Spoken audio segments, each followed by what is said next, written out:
Matthew 13, the parable of the sower. That same day Jesus went out of the house and sat by the lake. Such a large crowd had gathered around him that he got into the boat and sat in it while all the people stood on the shore. Then he said to them many things in parables, saying, A farmer went out to sow a seed. As he was scattering the seed, some fell along the path. Some birds came and ate it up. Some fell on rocky places where it did not have much soil. It sprang up quickly because the soil was shallow. But when the sun came up, the plants were scorched and they withered because they had no root. Other seeds fell among the thorns, which grew up and choked the plant. Still other seeds fell on good soil where it produced a crop, 100, 60, and 30 times what it was sown. Whoever has ears, let him hear. The disciples came to him and asked, Why do you speak to the people in parables? He replied, Because the knowledge of the secrets of the kingdom of heaven has been given to you, but not to them. Whoever has will be given more, and they who will have an abundance. Whoever does not have, even what they have will be taken from them. This is why I speak to them in parables. Though seeing, they do not see. Though hearing, they do not hear or understand. In them is fulfilled the prophecy of Isaiah. You will be ever hearing, but never understanding. You will be ever seeing, but never perceiving. For this people's heart has become calloused. They hardly hear with their ears, and they have closed their eyes. Otherwise they might see with their eyes, hear with their ears, and understand with their hearts, and turn, and I would heal them. But blessed are your eyes because they see, and your ears because they hear. For truly I tell you, many prophets and righteous people long to see what you see, but did not see it, and hear what you hear, but do not hear it. Listen then to what the parable of the sower means. When anyone hears the message about the kingdom and does not understand it, the evil one comes and snatches away what was sown in their heart. This is what the seed sown along the path. This is the seed sown along the path. The seed falling on rocky ground refers to someone who hears the word and at once receives it with joy. But since they have no root, they last only a short time. When trouble or persecution comes because of the word, they quickly fall away. The seed falling among the thorns refers to someone who hears the word, but the worries of this life and the deceitfulness of wealth choke the word, making it unfruitful. But the seed falling on good soil refers to someone who hears the word and understands it. This is the one who will produce a crop, yielding 100, 60, or 30 times what was sown.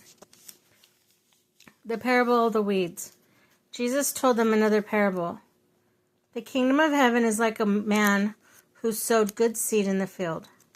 But while everyone was sleeping, the enemy came and sowed weeds among the wheat and went away. When the wheat sprouted and formed heads, the weeds also appeared. The owner's servant came to him and said, Sir, didn't you sow good seed in your field? Where then did the weeds come from? An enemy did this, he replied. The servant asked him, Do you want us to go and pull them up? No, he answered, because while you are pulling the weeds, you may uproot the wheat with it. Let both grow together until the harvest. At that time I will tell the harvesters, First, collect all the weeds and tie them in bundles to be burned. Then gather the wheat and bring them into my barn. The parable of the mustard seed in the yeast. He told them another parable. The kingdom of heaven is like a mustard seed which a man took and planted in his field. Though it is the smallest of all seeds, yet when it grows, it is the largest of garden plants and becomes a tree, so that the birds come and perch in its branches. He told them still another parable. The kingdom of heaven is like yeast that a woman took and mixed into flour, about 60 pounds of flour, until it worked through all the dough. Jesus spoke all things to the crowd in parables. He did not say anything to them without using a parable. So was fulfilled what was spoken through the prophet. I will open my mouth in parables. I will utter things hidden since the creation of the world. The parable of the weeds explained. When he left the crowd and he went to the house, The disciples came to him and said, "Explain to us the parable of the weeds in the field." He answered, "The one who sowed the good seed is the Son of Man. The field is the world, and the good seed stands for the people of the kingdom. The weeds are the people of the evil one, and the enemy who sows them is the devil. The harvest is the end of the age, and the harvesters are angels. As the weeds are pulled up and burned in the fire, so will be at the end of the age. The harvest is the end of the age, and the harvesters are angels.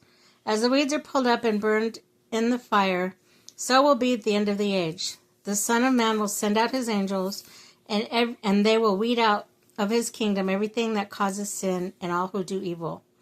They will throw them into the blazing furnace, where there will be weeping and gnashing of teeth. Then the righteous will shine like the sun in the kingdom of their Father. Whoever has ears, let him hear." The parable of the hidden treasure in the pearl. The kingdom of heaven is like a treasure hidden in a field. When a man found it, he hid it again.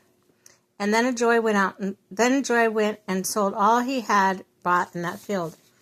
Again, the kingdom of heaven is like a merchant looking for fine pearls. When he found one of great value, he went away and sold everything he had bought. The parable of the net. Once again, the kingdom of heaven is like a net that was let down in the lake and caught all the kinds of fish. When it was full, the fishermen pulled up the shore. Then they sat down and collected the good fish in baskets, but threw the bad away. This is how it will be at the end of the age. The angels will come and separate the wicked from the righteous, and throw them into a blazing furnace, where there will be weeping and gnashing of teeth. "Have you understood all these things?" Jesus asked. "Yes," they replied. He said to them, "Therefore, every teacher of the law who has become a disciple in the kingdom of heaven is like the owner of a house who brings out his storeroom new treasures as well as old. A prophet without honor." When Jesus had finished these parables, he moved on from there. Coming to his hometown, he began teaching the people in their synagogue, and they were amazed. "Where did this man get this wisdom and these miraculous powers?" they asked. "Isn't this the carpenter's son? Isn't his mother's name Mary? Aren't his brothers James, Joseph, and Simon, and Judas? No. Aren't all his sisters with us? Then where did this man get all these things, and why?" And they took off offense at him. But Jesus said, "A prophet is not without honor except in his own town and in his own home." And he did not do many miracles there because of their lack of faith.